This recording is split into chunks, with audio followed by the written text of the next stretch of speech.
saya Melian istri Yuniawati berkesempatan berbagi informasi tentang seputar kesehatan terkini yang sudah menghadirkan narasumber kita.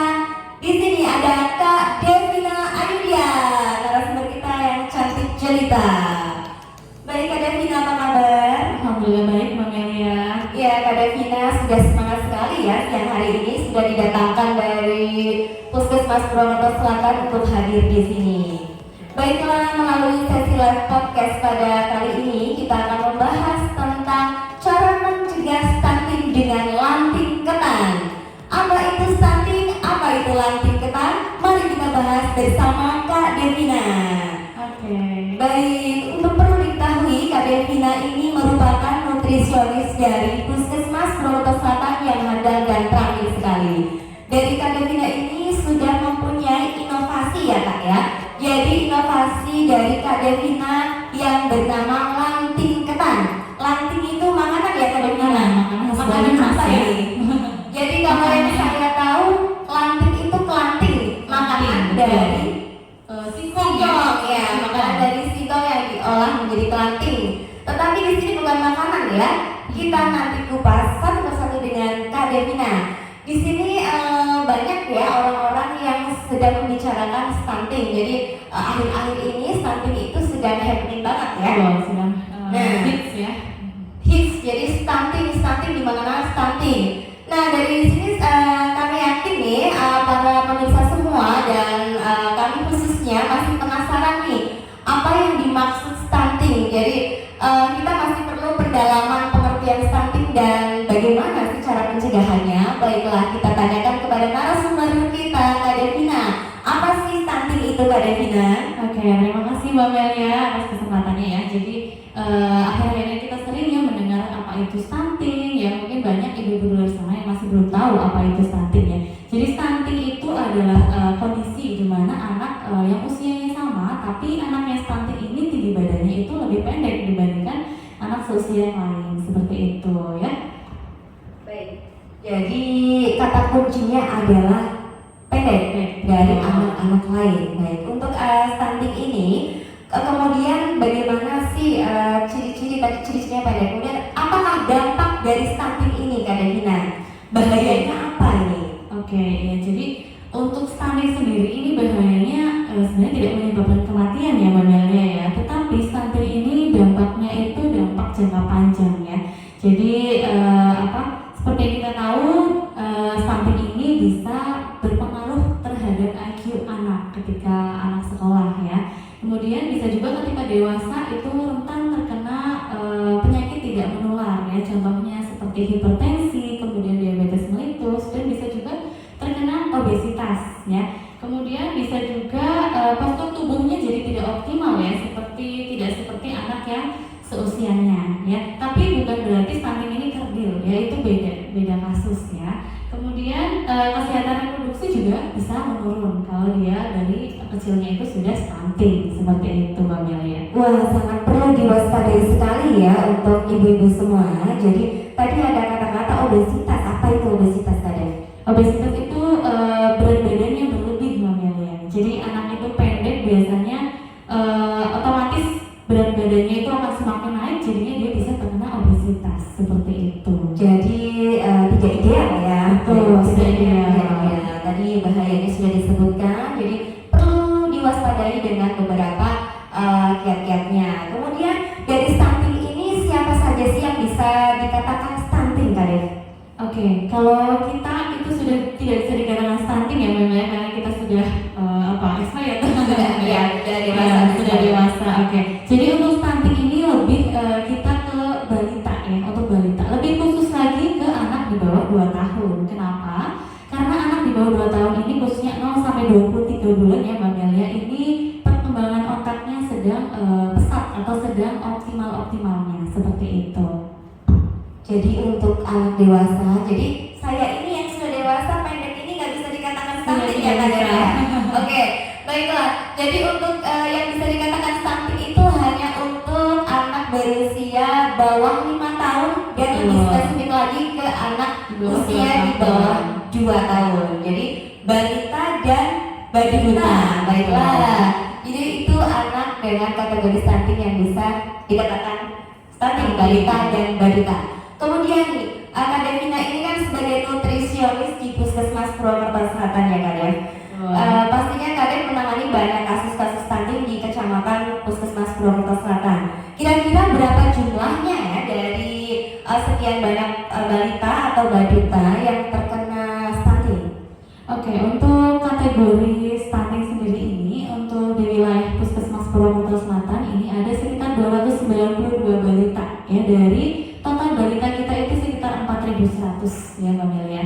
Dikhususkan lagi untuk yang anak di bawah 2 tahun ini ada sekitar 85 anak yang terindikasi stunting seperti itu Mbak Mel. Baik, bisa dikatakan kecil ya Kak Dev? Ya. Baik, dari 4.000 memang. Ya, 4.100 balita yang terindikasi ada 292 dan 85 balita. Betul. Jadi belum terlalu tinggi. Ya, betul. Baiklah, untuk pastinya itu harus dicegah ya dan dikurangi dari angka tersebut. Betul sekali, harus diturunkan ya. Harus turun. Ini program nasional ya Kak Dev? Program prioritas nasional, programnya Pak Jokowi ya. Harus diturunkan, jadi lintas sektor sampai ke bawah, sampai puskesmas semuanya, dari kecamatan, kelurahan, kemudian Instansi sampai lain. nah itu harus menurunkan angka stunting dari program nasionalnya. Jadi bagaimana nih cara mencegah dalam menurunkan stunting Kak Devina? Oke, sebenarnya ada banyak sekali ya upaya untuk mencegah stunting ya. Ini yang pertama kita kaitkan dengan pemberian makan bayi dan anak terlebih dahulu. Ini mulai dari anak itu lahir itu dari proses IMB atau inisiasi menyusu dini ya. Jadi itu proses menyusu pertama kali pada bayi ya. Jadi ada skin to skin ya atau kontak kulit antara ibu dan bayi selama 1 jam waktunya ya. Itu bisa untuk membuat ASINya keluar seperti itu ya. Jadi membuat ASI jadi lancar. Nah, selanjutnya ada pemberian ASI eksklusif ya mulai 0 sampai 6 bulan. Jadi ini artinya adalah hanya memberikan ASI saja mulai dari 0 sampai 6 bulan. Jadi tidak memberikan makanan atau minuman lain selain ASI ya. Karena ASI itu penting sekali ya, ASI itu banyak mengandung antibodi ya gitu. Selanjutnya ada juga pemberian MPASI atau makanan pendamping ASI mulai di usia 6 bulan nih Mbak Melia ya. Jadi tidak ada usia yang di bawah 6 bulan itu diberi makan ya, itu belum waktunya gitu ya. Jadi untuk bayi 0 sampai 6 harus ASI saja. Betul. Nanti baru ditambah makanan pendamping ketika sudah 6 bulan. Betul. Memberikan makan pun tidak hanya kalau dulu di zaman nenek moyang kita ya, nenek-nenek kita itu biasanya memberikan apa Mbak? Pisang ya contohnya biasanya. Tapi untuk sekarang kita harus memberikannya menu lengkap ya. Jadi sudah ada rekomendasi dari IDAI ya, Ikatan Dokter Anak. Jadi harus memberikan menu lengkap ya. Ada karbohidrat, kemudian ada protein hewani, protein nabati, sayur buah, kemudian ada sumber lemak. Nah itu. Jadi harus sudah lengkap. Kemudian teksturnya pun harus disesuaikan dengan usianya seperti itu. Kemudian setelah MPASI tadi, tetap ASI itu tetap diberikan sampai usia 2 tahun. Jadi masih boleh menyusu ke ibu ya sampai masih boleh usia 2 tahun. Kemudian untuk makanan nih, untuk tekstur, kemudian komposisinya, selain itu bisa belajar dari mana saja sih ukurannya? Oke. Sebenarnya kalau misalnya anak-anak ibu bapak yang misalnya dibawa ke posyandu, dibawa ke puskesmas atau di fasilitas kesehatan, biasanya pasti diberikan buku KIA atau buku PIN ya kita sebutnya. Nah di dalam situ sudah lengkap sekali semua dari mulai pemeriksaan kehamilan sampai dengan si anak perkembangannya itu MPASI semuanya ada di situ Mbak Melia. Jadi kita bisa belajar juga dari di dalam buku KIA itu. Baiklah, jangan lupa ya para orang tua yang sudah memiliki buku KIA berwarna pink ya Kak Dev. Tuh warnanya pink. Jangan lupa di dalamnya ada banyak petunjuk. Jadi harus kita buka kembali dan dipelajari. Ada tadi ya cara untuk MPASI, makanan komposisinya apa saja, kemudian cara membuatnya apa saja. Kita buka kembali buku KIA. Sudah ada petunjuk lengkapnya. Baiklah Kak Devina, selain dari faktor makanan nih, ada faktor lain tidak untuk mencegah dan menurunkan angka stunting? Oke, jadi selain tadi dari pemberian makan ya Mbak Melia, jadi ada pencegahan yang lain yaitu contohnya pertama memantau pertumbuhan dan perkembangan di posyandu ya, atau ya rutin menimbang setiap bulan, menimbang umur tinggi badan itu harus rutin setiap bulan ya. Selanjutnya selama hamil ibu itu wajib mengonsumsi tablet tambah darah ya untuk mencegah anemia ya atau kekurangan sel darah merah ya. Itu penting dan wajib sekali selama hamil ya, rutin. Kemudian yang ketiga itu adalah sanitasi ya, sanitasi yang jamban, yang jadi tidak ada buang air besar sembarangan ya, karena itu nanti bisa meningkatkan resiko penyakit ya. Otomatis kalau balita atau bayi itu sakit, otomatis berat badannya akan menurun ya Mbak Mel ya, otomatis nanti jadi stunting seperti itu. Selanjutnya air ya, air. Jadi air bersih ini juga sangat penting sekali ya, karena air bersih ini kan nanti akan dikonsumsi ya untuk mandi juga, jadi otomatis balita harus mendapatkan air yang bersih ya supaya dia tidak diare seperti itu. Baik, selain faktor makanan, ternyata juga ada faktor lingkungan yang sangat mempengaruhi dalam pencegahan stunting. Tadi sudah disebutkan oleh narasumber kita ya. Jadi ada 4 faktor lingkungan. Baiklah, kita masuk ke dalam sesi inovasi. Jadi tadi sesuai dengan topik kita mencegah stunting dengan lantin ketan. Baiklah, masih kita penasaran dengan lantin ketan itu apa? Kita bisa dengarkan penjelasan dari narasumber kita Kak Devina terkait dengan lantin ketan. Oke, setelah tadi kita stunting ya, kita sekarang menuju ke lantin ketan ini ya. Katanya makanan khas Banyumas ya Mbak Melia ya. Lantin ya, itu enak sekali ya Mbak Melia, dimakan sama bakso ya. Enak itu, rasanya bermacam-macam. Iya betul. Jadi lantin ketan sendiri ini adalah kepanjangan dari kelas stunting Puskesmas Purwakarta Selatan. Wah, ternyata itu bukan makanan pemirsa, tetapi kelas stunting Puskesmas Purwakarta Selatan. Jadi apa nih kelasnya? Coba kita jelaskan lagi. Kelas itu merupakan wadah ya untuk anak di bawah usia 2 tahun yang terindikasi stunting seperti itu dari hasil operasi timbang. Biasanya kita itu setiap bulan Februari dan Agustus itu ada kegiatan operasi timbang atau penimbangan serentak. Nah itu nanti akan dihasilkan balita-balita atau balita ya kita sebutnya itu yang terindikasi kategori stunting seperti itu Mbak Melia. Oke, jadi adalah kelas yang jadi wadah. Kemudian mengapa sih dari lantin ketan ini bisa menurunkan angka stunting atau mencegah anak tidak stunting? Mengapa Kak Dev? Oke, karena anak-anak tersebut ini yang dari hasil operasi timbang ini itu baru bisa dikatakan stunting jika sudah melalui pemeriksaan lanjutan Mbak Melia. Jadi kalau misalnya dia baru dikategorikan pendek ya dari hasil operasi timbang itu baru kita katakan stunted ya, stunted tutut gitu ya tulisannya. Sebentar, ini saya juga penasaran nih, ada kata-kata stunting. Jadi orang-orang itu bilangnya stunting ya. Jadi kita dengar di luar itu banyak sekali kata stunting. Ternyata dari nutrisionis mengatakan stunting. Apa itu bedanya ya? Kita coba tanyakan ke Kak Devina, bedanya stunting dengan stunting. Oke.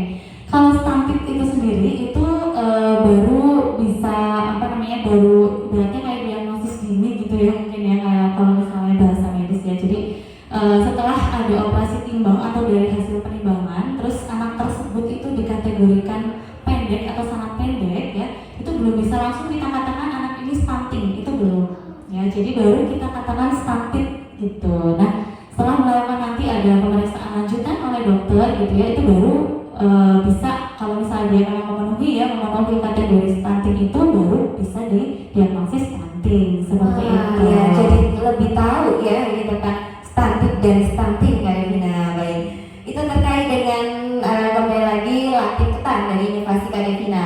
Jadi untuk inovasi lantin ketan ini biasanya kapan itu dilaksanakannya?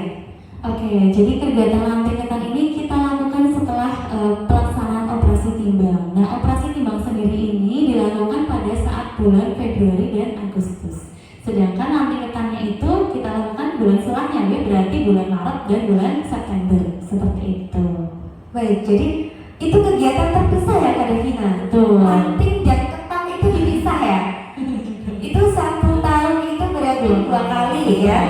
Ketan juga ya, ketan 2 kali ya setahun. Oke, jadi lanting 2 kali dalam setahun, ketannya juga 2 kali dalam setahun. Coba coba kita kupas kegiatan apa saja yang ada di Lantik dan Ketan tadi. Iya, jadi kegiatan ini kita melibatkan banyak lintas program ya Mbak Melia ya. Jadi ada dokter umum ya, itu untuk memeriksa kondisi si anak ya. Kemudian ada juga kita ya nutrisionis ya. Kita akan melakukan pengukuran ulang biasanya ya. Kita mengukur berat badan, tinggi badannya lagi. Kemudian menghitung status gizinya juga ya otomatis. Kemudian selanjutnya ada bidan biasanya atau perawat ya. Ini untuk mungkin anamnesa, terus juga bisa juga untuk mengukur perkembangan anak ya, dari motorik halusnya, motorik kasarnya seperti itu. Selanjutnya ada juga wawancara sanitasi ya, ini dilakukan oleh sanitarian atau petugas keseling atau kesehatan lingkungan ya, ini banyak sekali ya istilahnya. Kemudian setelah mungkin ada kondisi khusus misalnya ya, dokter mengindikasikan harus cek laborat, nah kita juga bekerja sama dengan petugas laboratorium seperti itu Mbak Melia. Oke, ternyata banyak sekali ya yang terlibat dalam kegiatan Lantik Ketan ini. Hampir semua tenaga kesehatan yang dilibatkan ya. Baik, ada dokter, ada sanitarian, nutrisionis, bidan, kemudian perawat, keseling. Jadi hampir semua tenaga kesehatan di puskesmas itu digerakkan dan dilibatkan dalam kegiatan Lantik Ketan. Oh ya, ini kegiatannya untuk mengikuti Lantik Ketan bisa di mana Kak Dev? Oke, biasanya kita akan menentukan tempat ya. Biasanya sih mungkin di kelurahan masing-masing ya, karena kita adanya kelurahan ya Mbak Melia. Kita ada 7 kelurahan. Biasanya kita nanti menentukan jadwal, kita akan melakukannya di masing-masing kelurahan biasanya Mbak Melia. Oke, di kelurahan masing-masing ada 7 ya. Di mana kelurahan? Telur, Karanglesem, Berkor, Prokoto Kidul, Prokoto Kulon, kemudian Karangkucung dan Kelurahan Tanjung. Oke, baiklah. Jadi bisa ditanyakan jadwalnya ke masing-masing kader ya. Betul, kader. Nutrisionis ini bekerja sama juga dengan kader-kader masing-masing wilayah di Puskesmas Purwokerto Selatan. Nanti bisa ditanyakan lebih jelasnya jadwal Lantik Ketannya ya. Kemudian di Instagram ada tidak ini jadwalnya? Oh belum, kita masih dalam proses Mbak Melia. Ditunggu saja postingannya. Kira-kira mulai kapan ini Kak Dev? Jadi Lantik Ketan apakah sudah berjalan? Berapa? Akan berjalan. Baru akan berjalan. Sudah waktu tahun lalu sudah berjalan. Oke. Ini baru akan dilakukan. Oh ya, berarti ini nanti bulan terdekat apa Kak Dev? Bulan ini, Bulan rencanakan bulan September. Oke. Siap-siap ya para pemirsa yang di Puskesmas Purwokerto Selatan, para ibu, balita dan balita. Ikuti kegiatan Lantik Ketan di bulan ini, di bulan September. Untuk tanggal dan tempatnya nanti menyusul, bisa dikoordinasikan dengan masing-masing wilayahnya. Khususnya dengan para ibu kader ya, nanti bisa ditanyakan. Dan juga bila memerlukan konsultasi bisa datang ke puskesmas ya Kak Dev. Bisa datang langsung ke Puskesmas Purwokerto Selatan, nanti bertemu dengan nutrisionis kita yang cantik ini ya Kak Devina, dan juga ada teman-teman nutrisionis lain ya Kak Dev. Baiklah, jadi tadi sudah disebutkan ternyata bukan kelanting ketan tetapi kegiatan kelas stunting Puskesmas Purwokerto Selatan. Itu merupakan satu wadah untuk anak usia khusus di bawah 2 tahun untuk mengukur ya, jadi supaya anak tersebut tidak menjadi stunting. Jadi kelas untuk mencegah stunting.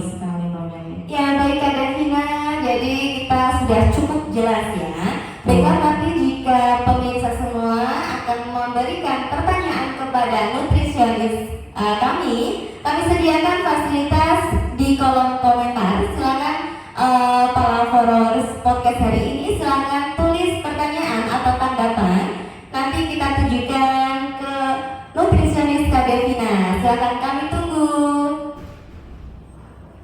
Yang masih penasaran atau ditanyakan tentang kasus anaknya, bisa kami fasilitasi. Silakan membuka pertanyaan di kolom komentar. Kami buka pertanyaan, kami tunggu. Nanti akan dijawab oleh nutrisionis kami, yaitu Kak Devina Ayudian. Silakan kepada para pemirsa. Halo.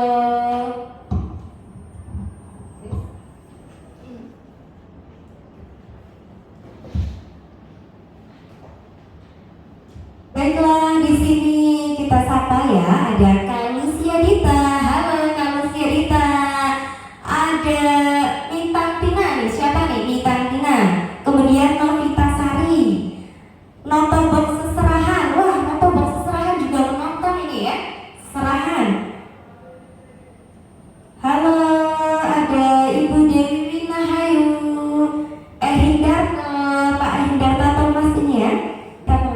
memenuhi tanda-tanda stunting jika anak-anak kami itu tidak ikut rutin posyandu? Oke, ya. Jadi memang kalau mengukur sendiri, sebenarnya kalau menimbang berat badan itu bisa ya Bang ya. Kita bisa mengukur sendiri di rumah ya. Cuma untuk mengukur panjang badan maupun tinggi badan ya, itu kalau bisa sih dilakukan oleh yang sudah terlatih ya. Contohnya seperti kader kesehatan ya, karena kader kesehatan ini sudah kita latih seperti itu. Jadi memang kita sarankan lebih baik ke posyandu ya, atau mungkin ke fasilitas kesehatan ya. Contohnya misalnya di klinik atau di rumah sakit seperti itu. Tapi kan kalau setiap bulan kan sepertinya gimana ya kalau setiap bulan ke rumah sakit gitu ya.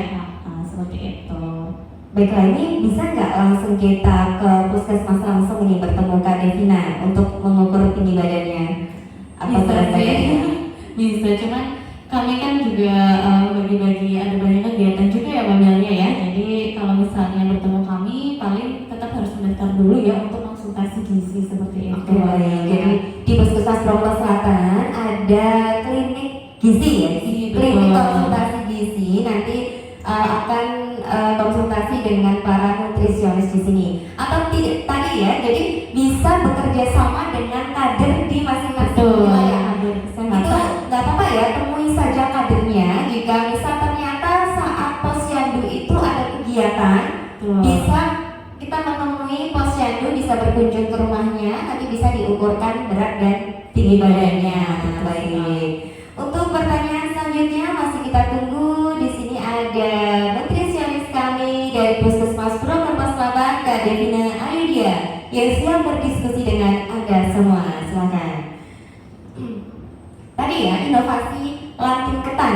Kak Devina ini mempunyai inovasi yang bernama lanting ketan. Kelas stunting Puskesmas Purwokerto Selatan. Kegiatannya banyak sekali. Ada di operasi timbang, di setiap posyandu nantinya ada banyak tenaga kesehatan yang terlibat di sana.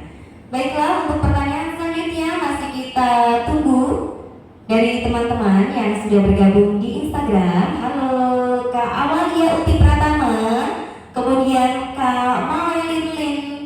Halo, ini kayak orang Cina ya Kak Mailin.